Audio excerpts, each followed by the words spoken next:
Conversations with God for Teens, Chapter 3. What teenagers want most. During my travels around the world, I came to realize that there are so many things that young people are saying they want, and a very few older people listen to them. Here's what I heard when I listened to you. You want, in the words of Robert Kennedy, to seek a newer world, to create a place where there is no more irrelevancy, pointlessness, or hypocrisy. Yeah, correct. And no more separation between us, which means there would be no more anger between us, no more quarreling and fighting between us, no more wars between us. Correct. And that's why those people, teenagers, rebelling because they see the hypocrisy of the oldest one, and they don't get it. They say, "Why must I listen to all this hypocrisy and conventions? Why what I'm doing that is wrong? I just want to live my life, to experience life as it is. I want to learn from my fall. And why there is barricade and restriction on the way of my expressing life as I wish? Why my parents or the school or whatever who I see uh, do a thing and tell us to do yet another? And when we do, they tell us not to do. It's just like telling those people, do as I say, and not what I do. That's a hypocrisy. And that too I felt when I was a teen. We all adults right now, we have been a teen, we have been there. So we are their senior, right? So not all, but some of us understand this very well, understand what's to be a teen, at least some of my generations. My generation was on the 60s baby boomers. Of course, I was not a baby boomer that time of the 60s. My sisters were, but I started growing up in the late 70s, and by 80s I was a youth. I was a teenager yet, and I know how difficult is that. I mean, if we have a restriction and people tell us what to do, not to do this and that. But back then I understood why my sister and mother put too much restriction on me. Like they will give me a coffee, what time to return, because I was 13 yet and I had to go to school. And if I was late, they will um, complain because they wanted me back 30 minutes after school, which was at 7. I returned home by 7:30 p.m. from 3 to 7 p.m. So I reached home after taking a bus or walk down the road by 7:30. So I understood why, because I was 12 going 13 and they were concerned about me. But as I grew older, like say 16-year-old, 15-year-old, I was on my own already. I wanted to be free of boundaries, which means there would be no more anger between us, no more quarreling, fighting between us, no more wars between us. You want a place where we share and share alike, and we don't steal from each other, because we don't hoard from each other, and we don't grab from each other, because we hold from each other, and we don't hold each other, because we know that when we do, we only hold ourselves. You want a place where we don't hide from each other and lie to each other and run from each other, but we run to each other and hold each other and make love to each other the way we were meant to, all the time, any place, anywhere.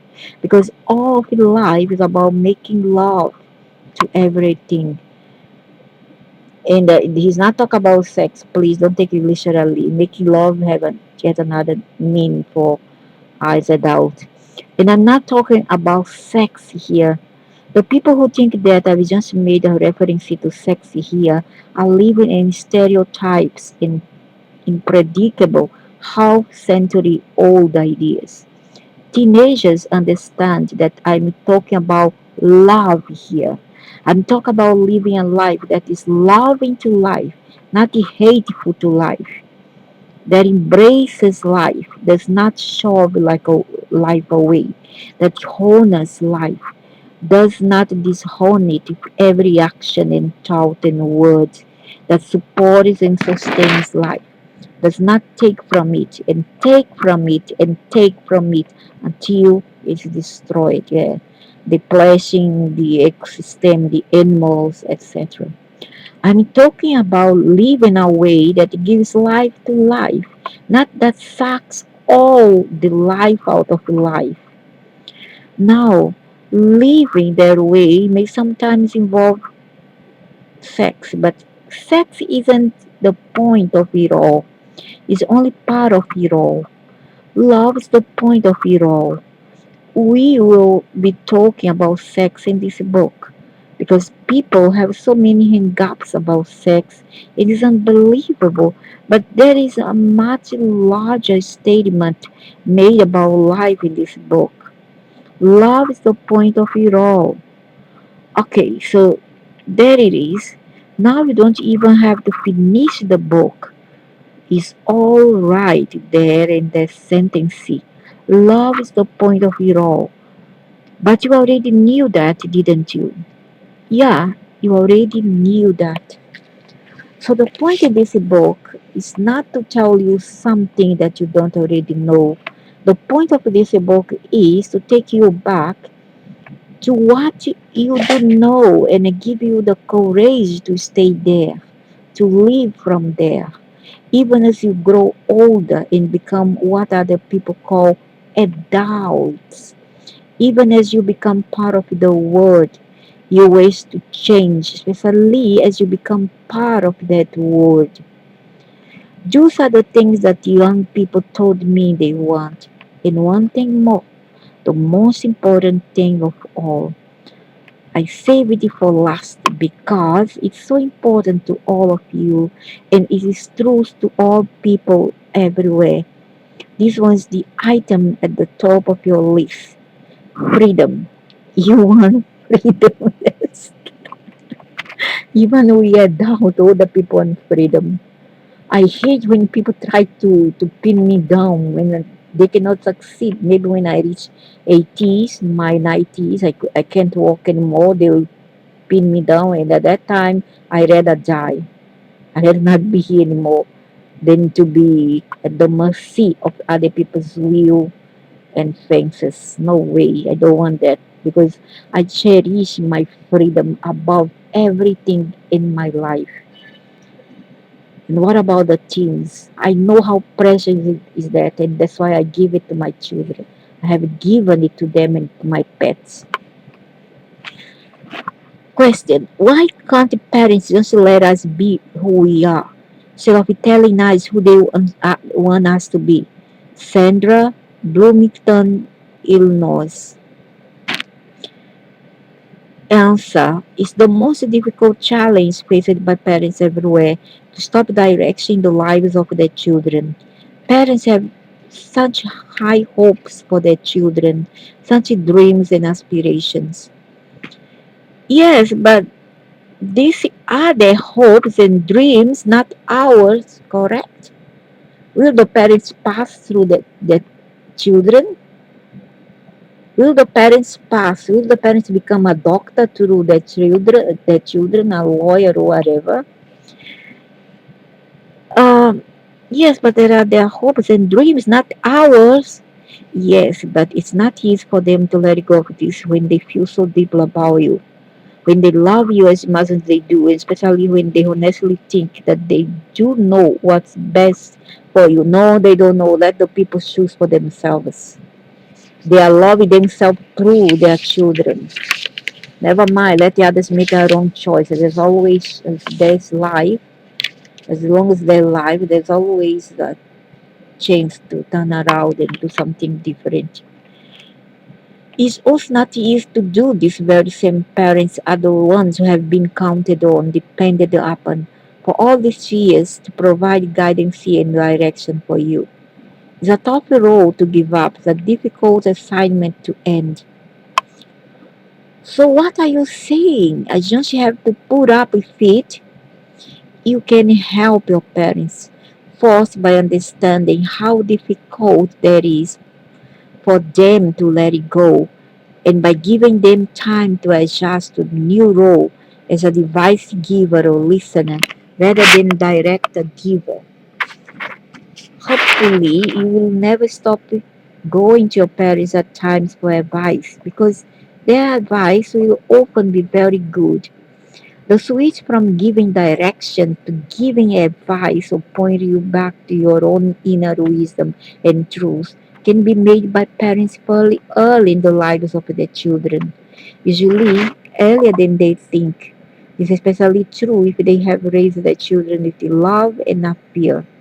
Children who are afraid of making mistakes must be watched more closely for a longer period of time.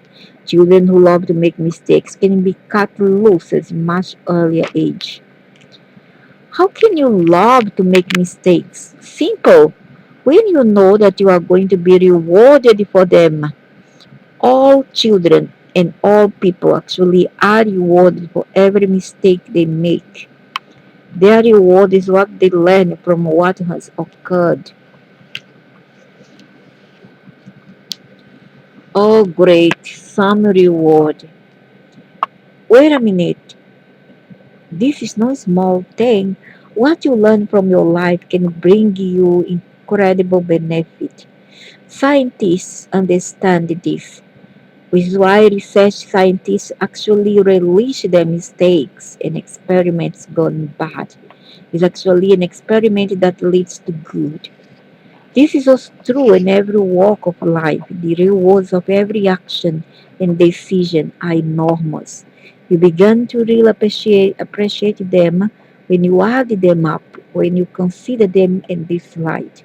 There is not a person on the earth who has not concluded at some point that what they once considered a huge mistake turned out to be actually a big blessing.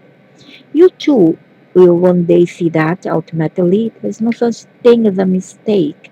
Yes, let them make mistake. Let everybody make mistake. After all, we'll not learn without mistake.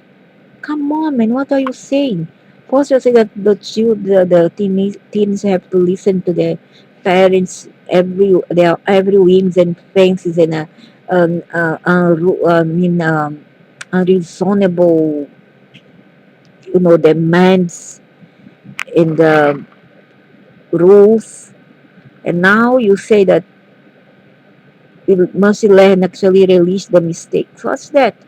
So with freedom come mistake. Even if you're out there in the wild, without freedom, there's no mistake to be made. Okay?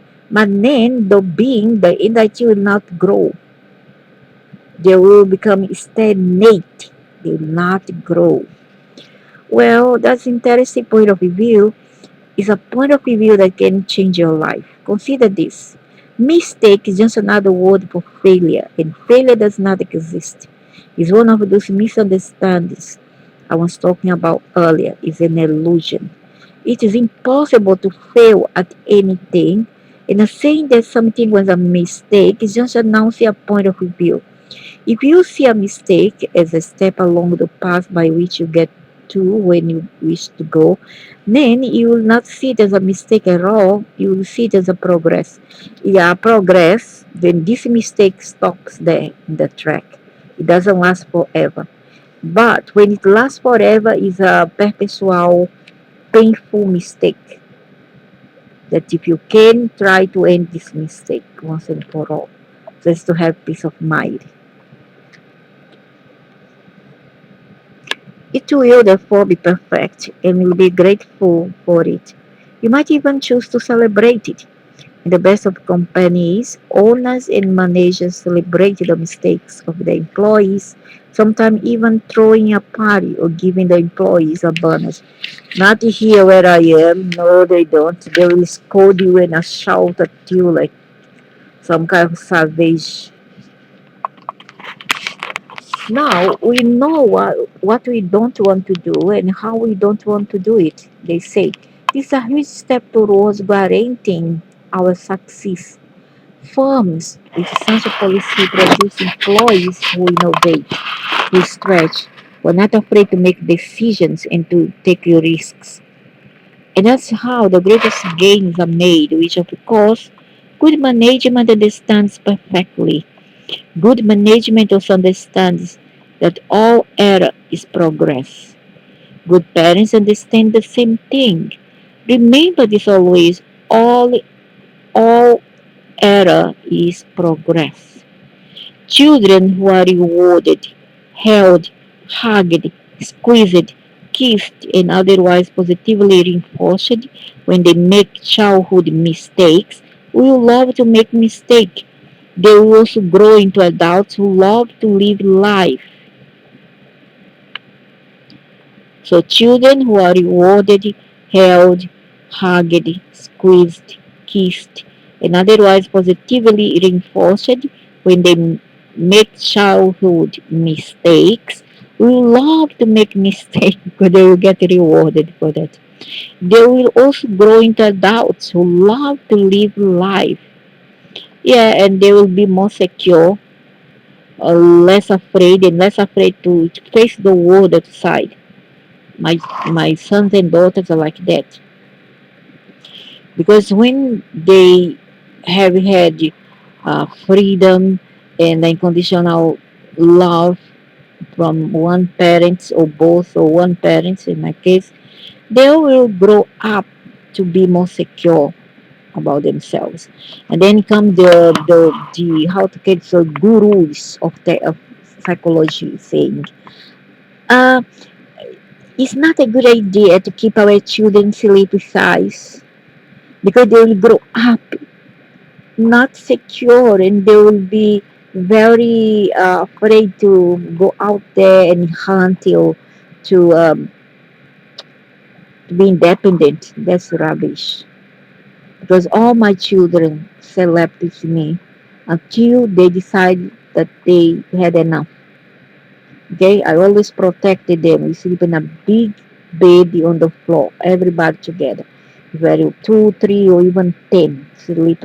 Everybody slept together. Okay, and I never smooth my children. Never, never. I sleep like a rock. At the same position that I fall asleep, I would wake up just to protect the children. I mean, when they were newborn, and they grow up. They knew when time to get out of the nest. By grade 4, I guess. Yeah, 4, 3. They will be on their own, sleep on their own already. 4, 3, they will be sleep on their own accord. If they want to come and sleep with me again, okay, fine. Come and sleep, no problem. Um, and they grow up very secure of themselves and very brave and courageous to face the world outside. Why? Because they knew that they were raised up secure in a very secure way, with a lot of protection and love. Okay, so all those fearful sons and daughters who stayed back at home by the age of 40s and 50s nowadays in this new generation is because they didn't have all the security that they needed when they were growing up, all the protection and all the understanding from their parents, from one of the parents or both of them. So they will not be afraid to of their own shadow, nor of anyone's else. Yeah, because they have had protection and acceptance. And this is very important. They will grow in confidence and the ability to step out on the edge and confront the challenges of life, turning those challenges into opportunities to experience their own magnificency. Yeah, correct. That's very correct. And start from childhood, protection at home, and not to rejection. Boy, do I need you to talk to my parents? Are you kidding me? I am. Why can't I stay out as late as I want? What's with curfews? I don't get it. Why I am being treated like a child? Why can't I be given the freedom to go where I want to go and I do what I want to do as long or as late as I want to do? Brian, 16, Indianapolis, Indiana. I think at 16 you're supposed to do your own stuff without need no parents' approval. I mean, what kind of parents will do this to their children? This is a slave driver parents. Freedom is not something that others give you. Freedom is the essential of who you are. The words freedom and God are interchangeable. God is freedom. Freedom is God. Oh, so I have this God in me forever. Your soul is an individualized aspect of divinity. It's the essential of who you are. If your soul could be described by a feeling, it would be freedom. Now I understand why I love freedom above everything in life. And I give to others as well. And I also love. But love, of course, is freedom and expressed. Love, too, is freedom expressed. And a freedom is love expressed. And a love expressed freely is what God is.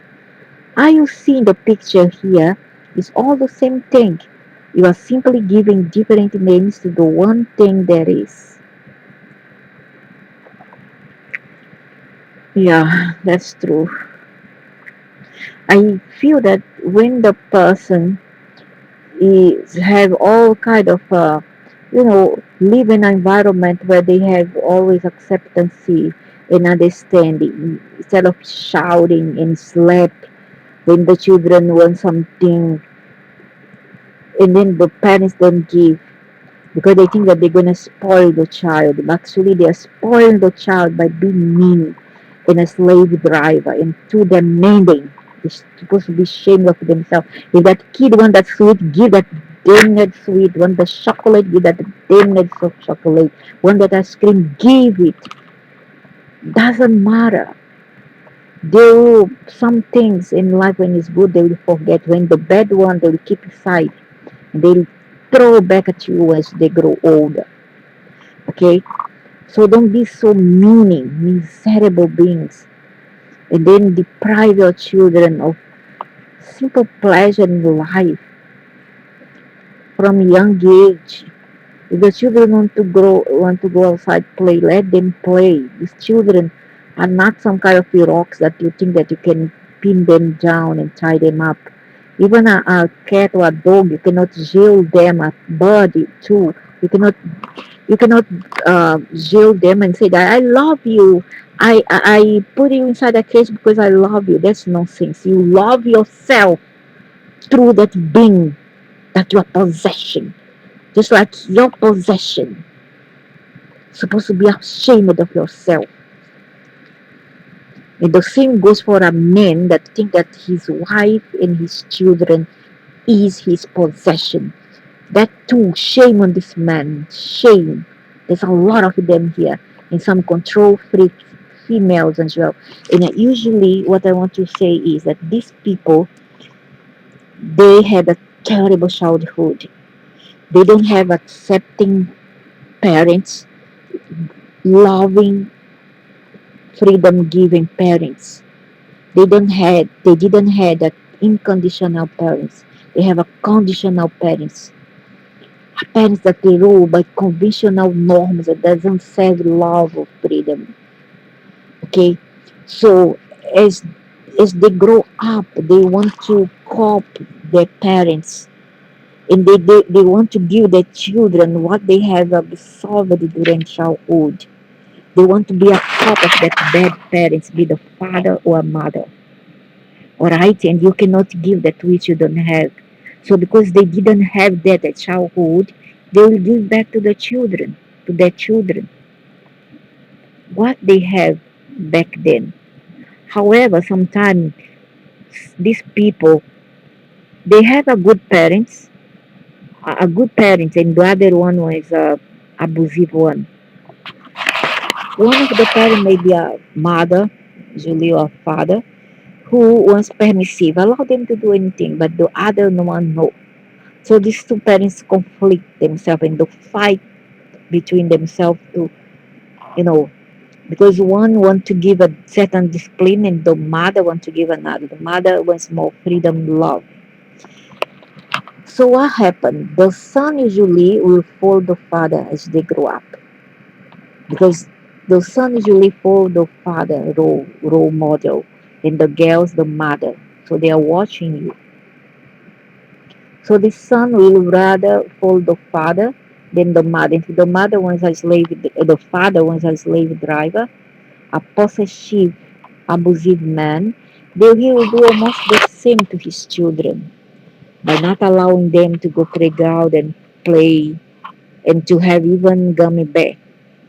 You know, children need gummy bear. And then sometimes I give them gummy bear because they like to think, what the heck is wrong with gummy bear? And chocolate, oh, because cannot, this is all rubbish. And the other, oh, because maybe have pork and all this. Nonsense. That is rubbish. It's made of a gum, made of that seaweed.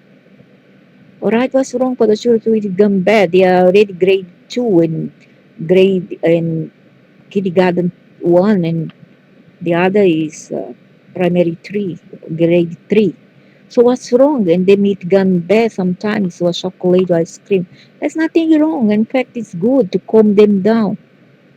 It will kind of suit the too much adrenaline and so much dopamine. It's good. It make them happy. Oh, because you cannot. Oh, but when you are young, you can. Yeah, you could. But now you are prohibiting your children from having what you have been given abundantly when you were young, at least by me, not by your father. Cool, but you are not answering my question. I'm laying the groundwork. You are asking why your parents can give you the freedom that you want. And I'm saying that you already have that freedom because it's inherent with who and what you are. If there's anything that you are not being or doing, like staying out past curfew, it's because you have chosen not to. If there's anything that you're not doing or doing, like staying out past curfew, it's because you have chosen not to. What are this nonsense talk, this being here, totally stupid. He make nonsense. He's like a psychotic kind of crazy entity. I have chosen not to. There's a switch. It's my parents who are stopping me. Correct. But you are 16. You must also put your feet down and tell them what you want for yourself. Or tell them that you will run away or go away somewhere to your grandmother's house. No, it is you who are stopping yourself. Do you think there are no children who have not remained out longer than their parents wanted them to? Or for that matter, run away from home at 14, 15, or 16 and never gone back? Not that the world outside is not easy, okay? But I tell you one thing, it's better to be free and at risk than be inside a cage. Protected, yes. Given bounties like food and your clothes washed, but not growing mentally and soul wise and be ruled by others in the process. There's a price also to pay for all this, this privilege between parents that you get at home by some parents. So, well, I rather have my freedom in a 12-year-old at more or less 12 o'clock midnight in a haunted. I live in a how to say shared. It's a like a ranch. It's a very big hectare of land with a lot of trees and animals. I love it that. So what I would do if my mother slept, I would open the door very slow, not to wake up everybody. Open the window, run out of the window, scale a very huge wooden fence very large. The pine, not pine, oak wood, oak made of oak, very sturdy. I would climb that very high, about 3 meters tall, and I would climb out that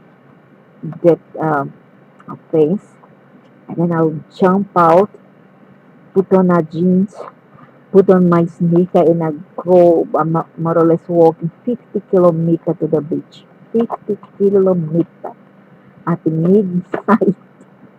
I would move around on the road, and I know there's some danger. Yeah, there's some car stop. I would not. I would pretend that I was a ghost, and I will bend down the road, and I become like a ghost and a peeping. And the people, black car. I said, my God, if it ever happened many times. The car, black car stop. If some stupid males inside there, and they ask, "Girl, do you wanna leave? Do you wanna leave?" And I would not speak up. I would squat it down, and then I would peep through my finger, look at them and say, "You don't come near me. Don't you dare come near me." And then they will look at me and they will run. They will press the accelerator and I run very fast. I think it's pretty scary to me. They thought I was a ghost. So I would walk to the beach. I would sleep there, sleep on the white sand. Oh, so beautiful, my God. Until 4 a.m. already the sun rises, and I would make myself back home again, take a bath down. Okay. I scale back the thing and Mama say, "Where you been?" To the beach. "What you do there?" And then most of the time she will beat me up. I will not lie. I will not lie. She will beat me up. Then I say, okay, never mind. Not a bit, but I don't want to always stay at home for nothing. I want to go out and have fun on the beach myself. I'll play on the waves, play with the sand. There's a boat there, bar, boats. You just sleep on the boat, very cold, very cold. It's a tropical place, but it's very cold at night because of the breeze. It can go down to 17 degrees at night. Very shivering cold. And well, I still could take it and go back home. So this is freedom for me. I like adventure. Or else I would even go to cemetery at night after past midnight. I go to cemetery, I visit the graveyard, and then return home. The cemetery is not very near home, but I have to open the gate and I make a noise. Sometimes the um, the man who worked there, the grave digger, will be there, and I must be careful not to be seen by him. So I did that, and I okay, and I go alone. Cool, but we're not answering my so I have chosen not to. There's a switch. It's my turn. So yeah, most of them were probably sore about it too. No, it's you who are stopping yourself. Do you think there are no children who have not remained out longer than the parents wanted them to? Or for that matter, run away from home at 14, 15, or 16 and never gone back? Yeah, and most of them were probably sore about it. And I was 12-year old. That's true. So you are not saying here that I should deliberately disobey my parents or run away from home, are you? Well, dude, then in this case, you who want it, so you cannot blame your parents because you're too convenient and coward. Imagine a girl can do it, why not you? Of course not. I say that you should exercise your freedom to do as you choose, but to notice that you are doing the choice of choosing. I'm saying that you may exercise your freedom to honor your parents' coffee or not. But if you choose to honor it, do not say that your parents are making you. You are doing what you are doing for your own reasons, not theirs. Remember the babysitting example? Human beings often seek to make other people responsible for their choices and their experiences. Freedom is understanding that you are making the choices and you are creating the experiences. In other words, you are doing what you are doing in order to get something out of it.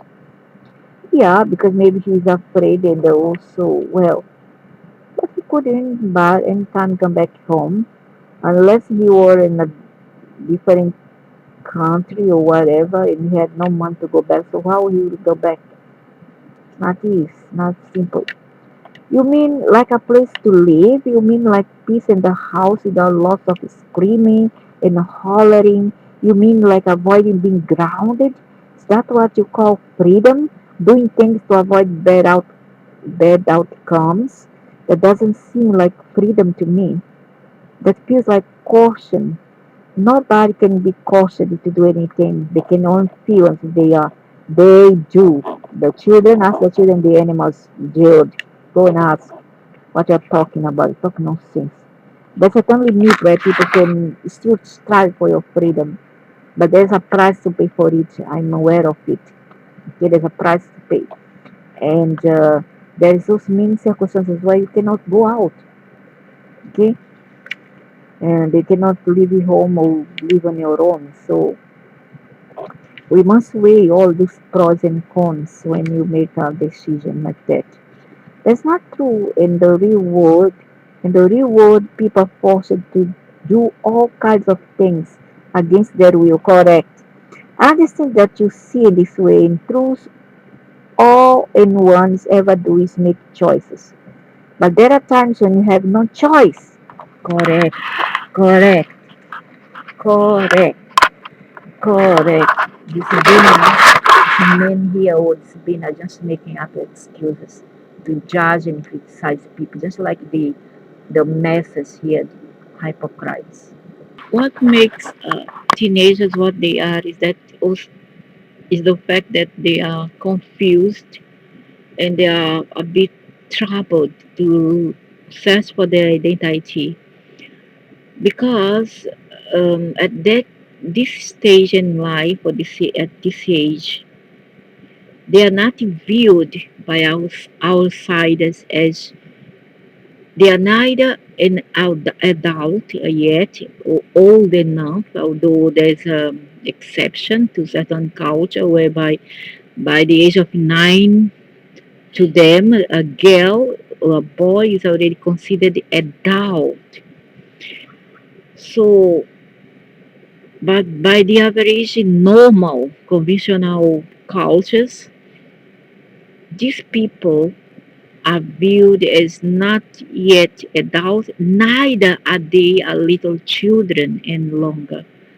So there's a lot of conflict inside of them themselves, and with the parents, because also there's the issue of different generation, and those two generation tends to crash together, clash, see with one another. So that's why there's a lot of conflict. So I guess that the parents should supposed to be more accommodated, more understanding of their teenagers' feelings, what's going on in their minds. Okay, because they are now on the crossy road. They don't know which side to go yet. They are in turmoil. But there's some that this kind of how to say the emperor type of father and mother who thinks that oh they will give an excuse when I was that age I did this and that. Okay, that's you, but there's a certain point in your life when you wanted like that and you wanted freedom and you protest inside of you and you too felt miserable and you too felt lost at that age. So why don't you? That doesn't matter what happened back then in your generation, the time when you were a teen. Doesn't matter. What matters is that the same feelings that now you judge your son or daughter for, you experienced back then during your teenage years. Okay, I know that. So don't try to be holier than do here. So there are never times when you have no choice. That's what I'm telling you. If you make the choice to do something that's not your parents' choice, you may have to face particular consequences. But that does not mean you had no choice. Yeah, but his choice was like, okay, either you stay here in this Islam is just a metaphoric way of saying things. Either you stay here in this asylum, which is their home, when there's shouting matches and all that misunderstand, or you jump down the abyss. What you want? So this person gets entangled in the dilemma. They don't know what to do between these two choices. If they have where to go, have a good friend or a good relative who can accommodate them and accept them as they are, fine, good for them, lock them. Otherwise, they will be in trouble. Your choices always reflect your desires and your values. That is always true. Your choices reveal all of your ideas about what you want and who you are. There is no question about that. Yet, your choices do not announce that you don't have any freedom, but exactly the opposite. Remember this always. Every act is an act of self definition. For every example you can give me of someone who has had to do something, I can find someone who has done it the opposite way. There are parents who have deserted their children a lot rather than raising them. They are not erasing their children because they have to. Your parents are not erasing you because they have to. The moment you understand this, you will see your parents in a different light. Well, but in a way or another, whether you want it or not, you make them, unless it's as rape. You make them so as you make your bed, lay on it. You cannot be a narcissist, egocentric narcissist, thinks that someone's else fault that they are here. I mean, that their children fault that they are here. Neither is the parents' fault if they are here. This kind of thing happen. Everybody have a relationship, and then if that comes children along the way, in a way or another, for a reason or another. Probably so long time ago, in the 70s, 80s, yet below that, this decades, people still did make those choices and they still are doing. Okay, they are doing now more consciously. I mean, not they are faring better than my generation of parenting and my mother's generation, but they have, what I mean is that they have a better chance to make it consciously compared with my generation and that of my mom's generation, okay, which was the 50s below. My mother's generation was 50 below. My mother was born in the almost 30 decades. So back then, we had a total different idea of how to raise children. My sisters went to school in the 60s where they still use that kind of wood. I don't know, I forgot how it's called. Palmatori, something like that. Very heavy wood, and if they didn't read their timetable appropriately, they would get one stroke death on the hand. My father too brought one to beat my children. My older siblings palm with that palmatori. It's a very thick wood and it's very painful until you can see the nerves burning. Nobody did this to me, nobody, no teachers, no father, no mother. But I have tried on myself because I want to see how my siblings felt because I saw he done this to my siblings. And I was peeping behind the door when he was doing that, my father. My mother never did. So when he did that, I was peeping because when I see something cruel, I was peeping to understand why these people are doing something cruel to another. And then I was about 3 year old, if I don't make a mistake, 3 to 4 year old girl, and I was peeping. And then I take the heavy wood prank called palmatory, something like that. And then I struck my little hand and almost break it because I want to feel what my sisters felt and my brothers. You understand? So we had a different way to raise up children, which was quite warped, ultra past, and primitive indeed.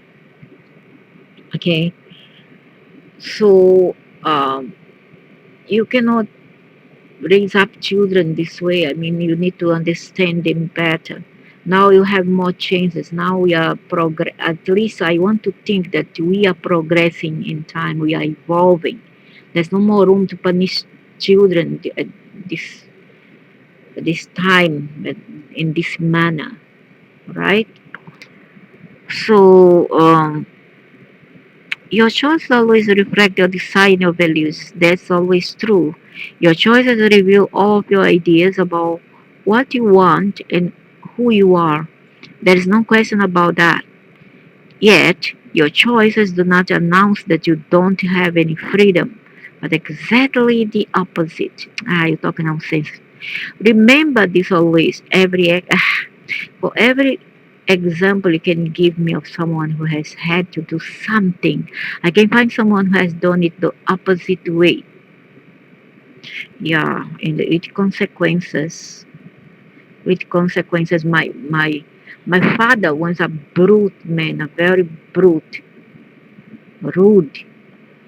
And one time I remember, no, I don't remember. My mother told us, no, my sister told, and my mother said that he didn't open the door for my brother who was at 14 stay up at 10 o'clock to 10:30 playing football with his brother with his friends.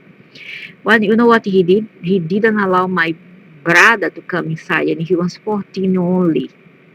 He didn't allow my brother to come inside. That was so cruel, very cruel man, you know.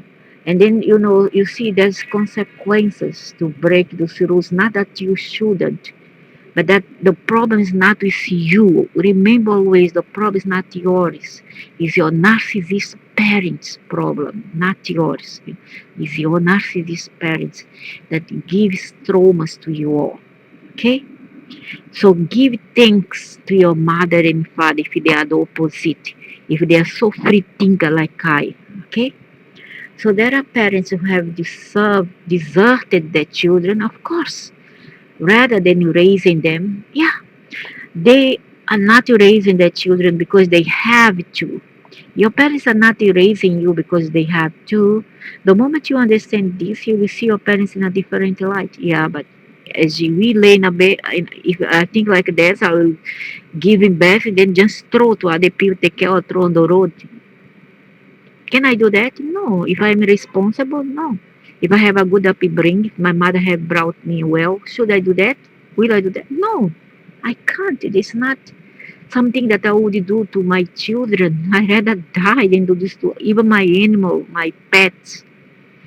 And I don't understand how someone would do that, maybe because they have a traumatic childhood. I don't know. Their parents have done the same. They are just emulation. They are copying their parents' behavior. And there are Jews who say, I was not asked, I didn't ask to be born. Well, for those who ask that, I would say as a mother, I also would say, me too didn't ask to be born. However, I understood that my mother too was did not ask it to be born by her parents. And it's go on and on and on. So you are intelligent and you are wise, you will understand that. And I did understand that since I was a young child. I did understand that. That it was not my mother's fault if she beat me sometimes. It was not her fault. Maybe she was under stress, and that I once there she had, I was happy. I loved her, and I understood her. Okay, and that she also didn't ask to be born because she too had a parent. She was not brought up in an incubator. She was not from an incubator. She came from her mom's womb. Her parents made her. So your parents not raising you because there are children who have run away from their parents rather than obey them. That's true. They are not obeying their parents because they have to. You are not obeying your parents because you have to. The moment you understand this, you will see your life in a new light. There are people who have chosen death rather than a certain kind of life. True, true. Very, very true. They are not doing what they are doing because they have to. When I see words like that, some people, the very traditional one, will say or think that, or the religion, the fake religions one will say that maybe we are kind of influence the children in the bad way. But no, this is fact of life. We need to understand things and make the world anew. That's what I think vehicles are here for. To make a new world, to create a new paradigm without all those fake conventions that does not serve us any longer. All the cruelty must be stopped. We need more love, more freedom, more joy.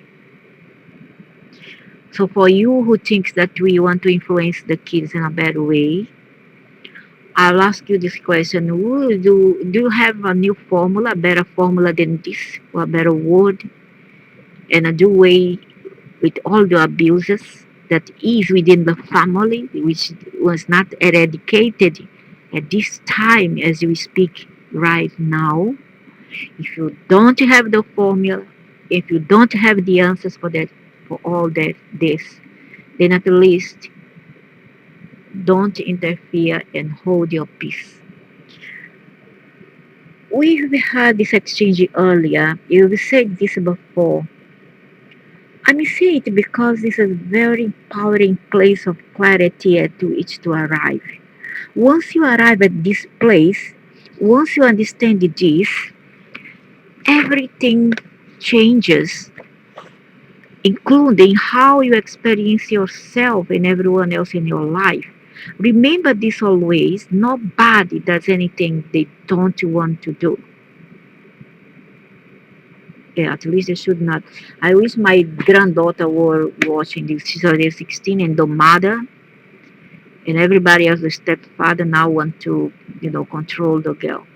So at least the mother, the Aquarian stupid mother. First of all, she didn't take care of the girl. Me who took the grandmother who takes, she's wait the girl to turn 13 for her to take away from me. Because she found a man and, you know, excuse me, for the stepfather for her daughter. And then when she was with me, I didn't allow her to beat the kid. One time, this one time, the little girl uh, failed to come back home by 1 p.m. from school, which was very nearby, just across the road. She caned the girl, something that I haven't done to her, I swear. I swear I didn't beat her, this Aquarian daughter. She's now 33-year old. So luckily, I just come back from the market to something.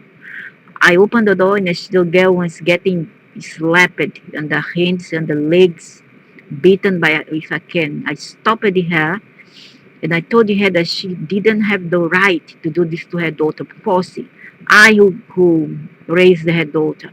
Second, that she didn't get all this punishment when she was younger and she did much worse. And I never ever prohibited her from play outside there as long as I saw it. And she told me a lot to me beforehand, before she go to playground with friends. She came to me and said, Mom, can I go to playground with my friend? Okay, go. But come back at this time. Okay, sure. I trusted her and she trusted me. And now she's not giving all the freedom and love that I gave to her. She's not giving to her daughter. You see the discrepancy in the hypocrisy and all this. And she didn't allow the girl to do certain things. Must be few all the things that she didn't had, she give to her daughter. You see the hypocrisy of these people. So hypocrite, they do to others what they don't want for themselves. But now this man, the husband, is putting her in place. Good for her. She needs some, because some misogynistic woman need a male to be firm towards her, because otherwise she will abuse children who are under their tutelage and their subject. You understand? So they need this person because they are misogynist and they need that man to be firm to them. Okay, so they rather control their children and control a man. For me, I don't want to control nobody. Don't want to be controlled. So okay, but you never answered my real question. Why do parents have to impose a curfew in the first place? Or limit my freedom in any way? Why can't they just get out of my way? Your parents are not in your way. They are paving your way. They are smoothing what could be a very rocky road. They will not always be there to do this road paving for you, yeah. But while they are, look to see if it serves you to have them do it. But you will miss this kind of, maybe yes, maybe no, depending how the degree of abuse that is given. I mean, sometimes as you grow older, you gonna miss your parents, and you wish that you have somebody to protect you, to care for you, and you don't have anymore.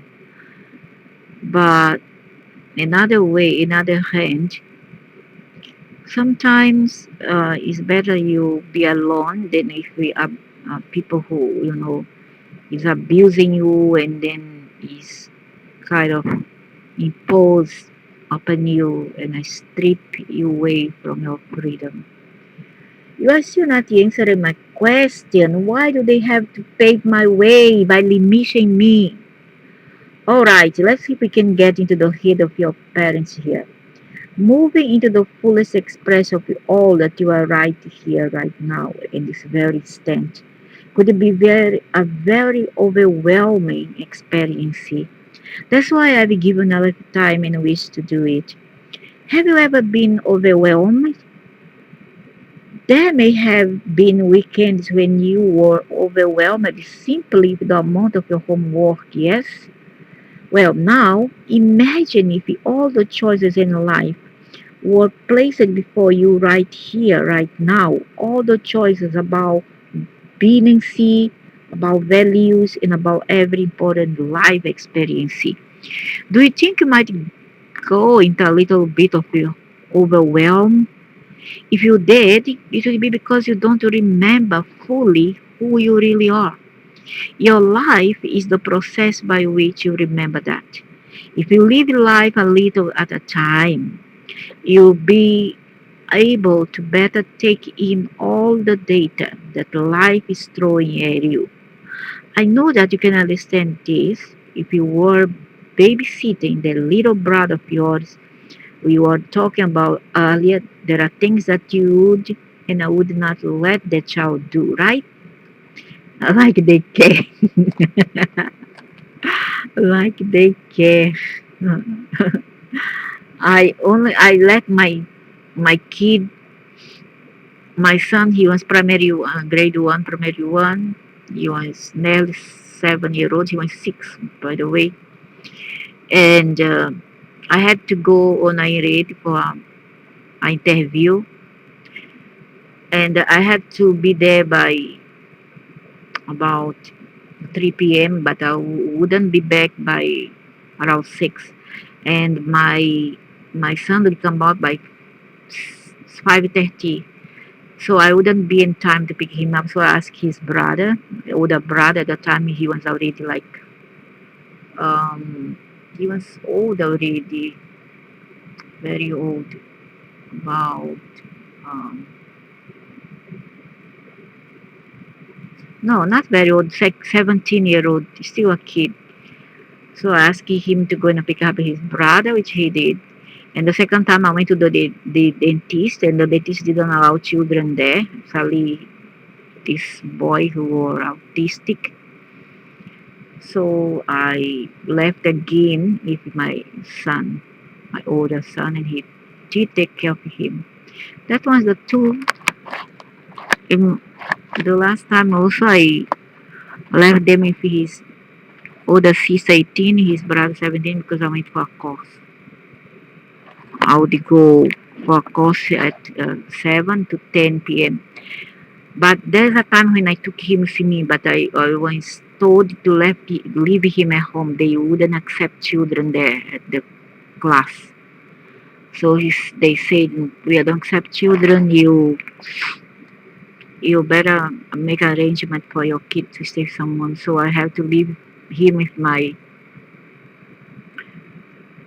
older children, 17 and 18. That's the only time. It was just about 1 week, no more than that. No, 3 days. The other days I took him. But I'm not a child anymore. I know what I need to know, and besides, how will I ever get to know what I don't know if I'm not allowed to see what I do know? You will not. You cannot ever get to know anything if you're not allowed to. That's my point. That's what I'm trying to say. I understand. You will not learn anything about life if your parents won't let you. What parents are trying to do, of course, is help you sidestep having to learn the hard way. They mean well, but if they are not careful, they will surround you with rules, restrictions, limitations, regulations, and guidelines that do not allow you to confront any real or important choices in life, much less deal with the results that come from you making them. The question for parenting is not whether to allow their children to confront and make their own choices, but how many, how fast, how soon. This can be a decision many made jointly with children. I don't understand. I see, when my kids was a teenager, I was still very young, pretty young. I was in my 20s. And then I escalated to my 30s for the other two. I was still a young mother, you see. And no, I was my late 20s. 29, I have my son. I think I was in my early 30s when my children became teenagers. Once I had 20s, 20s. So I was still pretty young. And I understood my kids. I never set boundaries, regulation, rules, curfew, etc. Except for one time when my daughter, she often would come back home. She would come out to school, go to school by 7 a.m. and she would return sometime 8 p.m. night, which is not common. And then the teacher would call me to complain about her behavior with the other classmates. She and the group. After school, they will go somewhere to a canal there to make noises and smoke, all that. And I wouldn't allow this. And I have a baby. My son was only 3 months old. I was have a lot of stress. My youngest one was 3 months old. I had a lot of stress in me. So that time when she keep on doing, I warned her, she wouldn't listen. She was very rebellious. So one time I locked the door locked the latch and let her outside, just for a few minutes to punish her. She called her friends downstairs because at that time there's no such thing as a cell phone yet. So she went down somewhere to the classmate's house, who is nearby, just on the other side, and she stayed there. She didn't come home.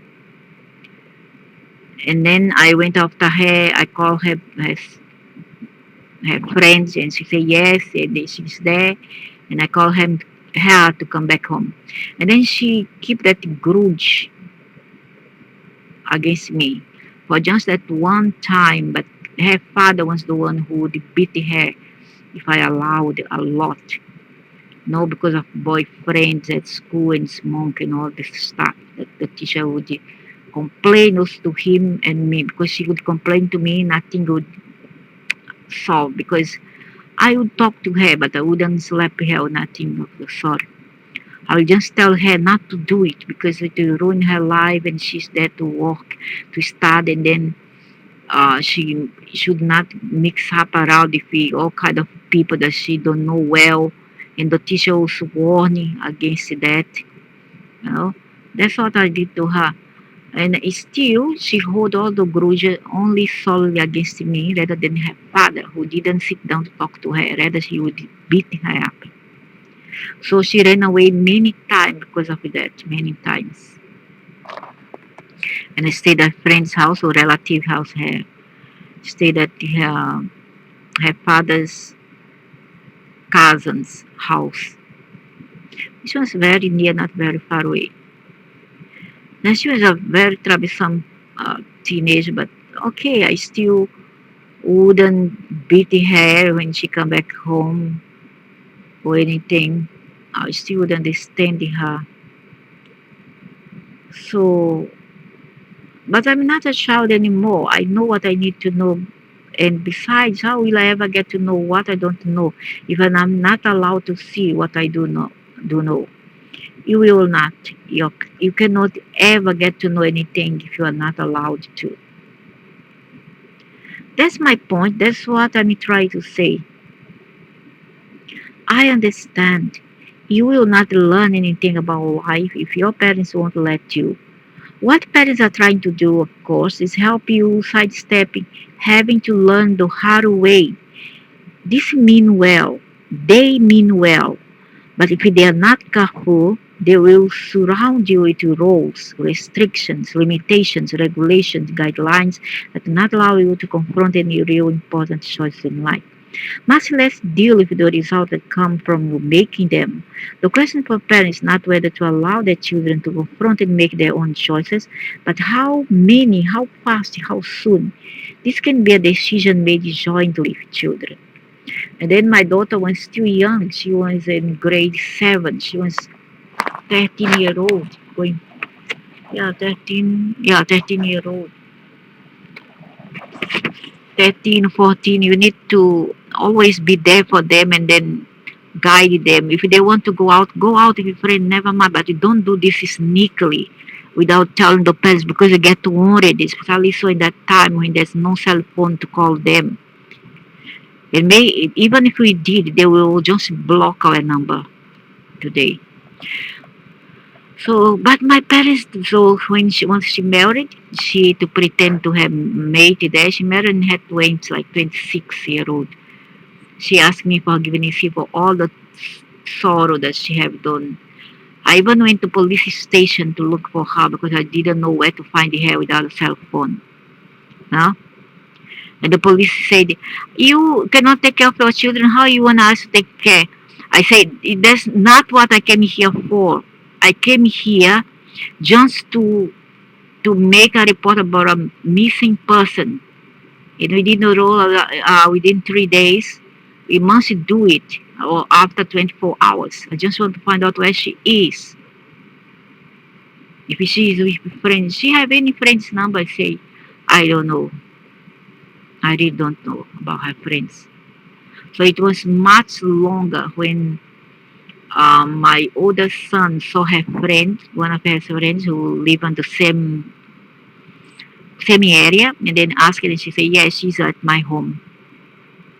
She gave me so much trouble, so much headache, and then after that, when she married, finally got married and later divorced, she's already getting her three, fourth husband now. She never stopped changing husband. So she said, can you please forgive me for all that I have done to you? I said, no, you have nothing to, I have nothing to forgive you about. That's okay. You were young and you didn't know what you was doing. And also, if there's anything that you need to forgive me for, just please forgive me. So but my parents did not make these decisions jointly with me. They issue commands. That's, yeah, their parents like this. They lay down rules. They give orders. Effective parents do not. Effective parents respect the fact that their children are simply younger human beings with all the inherent rights and desires of human everywhere. Yet, maybe your parents have only their own childhood experience to go on. Maybe they had the rules laid down by their parents. Maybe you can help break the chain by talking and listen to them. That's true. That's very true what's being said here. How come adults want respect but don't give it back? Peter, Moscow, Russia. Some old adults do not know how to give respect to their children. The idea of respecting a human being who is so much younger than you and to whom you give life itself is almost foreign to them. These are usually people who confuse respect with fear. Instead of associating respect with love, they respect others, people who are older, stronger, more powerful by means of their position. I'm not like that, but I did respect my mom, but and any other elderly people I do respect, but not because they ask or whatever, but whether they deserve it or not. So their position or whatever, because they fear what could happen if they do not. People who respect the others because they love them find it easy to respect their children. Yeah, that's true. Effective parents work in the understanding and operation within the framework, ensuring few, if any, arbitrary rules, orders, but rather offering to their children in any age appropriate way the chance to create with them the conditions of the life that they are living together. Yeah, having fun. For me, the things having fun. Nothing but fun and freedom. That's what I have had with them. Going out to park with them, go to the swimming pool, go to everywhere that I could go. Whereas we didn't know grasp because no, that's not the same thing like my country. Country have beautiful beaches, not like here. So I didn't take my children there, but I did take them where I could take them to, like amusement park, swimming pool, nature, walk, etc. That time there is no cell phone yet, but there was camera. I didn't have the so I didn't take and record. So sit down with them and have. So what I I do about my parents? Sit down with them and have a conversation with them, like the conversation we are having here. They won't work. They won't listen. They never listen. They don't want to listen to me. All they want is for me to listen to them. Yeah, I hate this kind of parents. My gosh, I don't know what kind of savage, primitive beings are that. They think they're so good.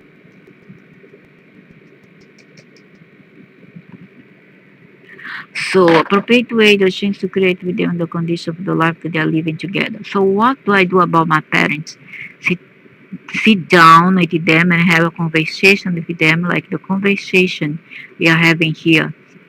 That won't work. They won't listen. They never listen. They don't want to listen to me. All they want is for me to listen to them. If that's true, if that's really true, then show them this. Say, Mom, Dad, I don't want to be disrespectful and I don't want to get into another argument with you. But would you be willing to read something for me? Then give them this book. Open to this page. And if that doesn't work, then exercise your freedom. Use your original power. You can ignore your parents and accept the consequences, or you can avoid the consequences by not ignoring your parents. It's your choice. Correct. But don't be afraid, or even like you feel like, some teens or children, not children, teens, some children are more open. Children are more spontaneous. If they have any fear, they come to the parents and tell. They are more open. But teens is different. Teen is more like, how to say, they are more uh, hardy to open up. They are more uh, hardy headed and more like they are so cross sometimes. They're so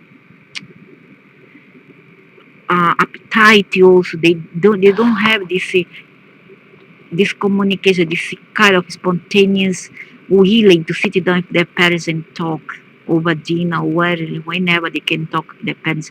Nowadays, you can message them, like I did my daughter, my younger daughter, message them as she was growing up.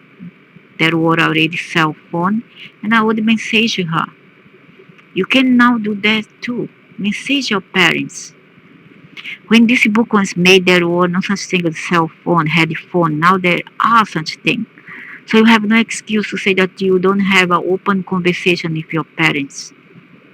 You understand? Then you cannot complain that you don't see eyes to eyes. One must make a move, either your parents or you.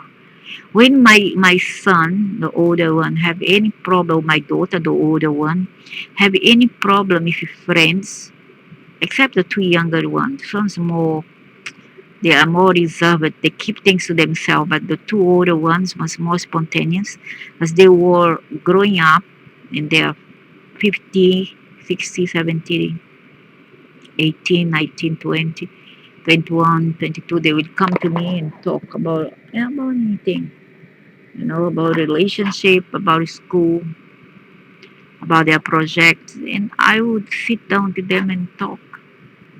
And I would give, I don't, wouldn't impose, no, you must do this, no, take this one is bad. But I just say, what do you choose? Oh, I choose this way. Okay, fine, then go then do, try it out. Oh, talk about girlfriend and boyfriend. And I was like, oh, I don't understand much about this kind of thing, but I don't know what to say. So just, take precaution about things like sexual conduct. Be careful if they see this in the unwanted pregnancy. I'll tell them this frankly, open like that, like friend, like an older person, like older friend to them. If that's true, if that's really true, then show them this. Say, Mommy, Daddy, I don't want to be respectful and don't want to get into another argument with you, but would you be okay? So if it doesn't work, then exercise your freedom. Use your original power. You can ignore your parents, accept the consequences.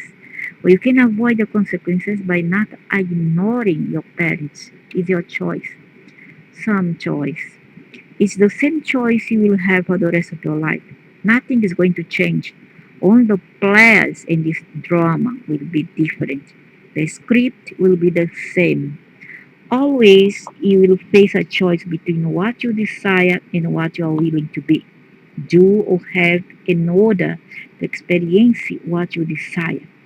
This is the process by which you define yourself. All of your life, you will define yourself. You will decide and reveal who you are by your desires. Did you know that? If you want to know how evolved the people are, look to see what they call happiness. You further define yourself by what you are willing to be, do, or have in order to experience what you desire. So, what you are going through with your parents is merely a training for a process that you will go through for the rest of your life. This can be a joyful process if you truly understand what is going on, for this is the process of freedom being expressed. Well, he said something here that I don't quite agree with. Did you know that if you want to know how evolved people are, look to see what they call happiness? Okay, but depend. I mean, yeah, yeah, okay. Happiness is doing the things that we want to do and don't have anybody in our back and call telling us what to do, and be free and responsible. This is what uh, happiness, at least to me, means is to exercise our freedom with care and responsibility toward ourselves and toward the others. And that's all for now.